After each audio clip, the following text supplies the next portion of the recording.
I'd like to address myself to the Filipino people. Hindi na kailangan na magkyak-kyak ako dito. I was once, upon a time, a president. Hindi ko na kailangan ulitin pa. Alam ninyo ang sitwasyon. Alam ninyo yung... Maglakad ka ron ng gabi ngayon dyan sa ano, be? Maglakad ka lang...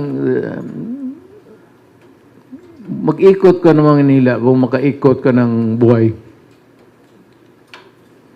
Sa siyudad ko, kasi ako ang umiikot.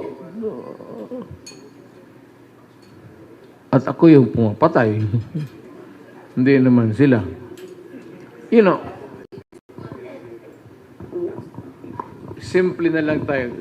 Simple logic. Mathematics.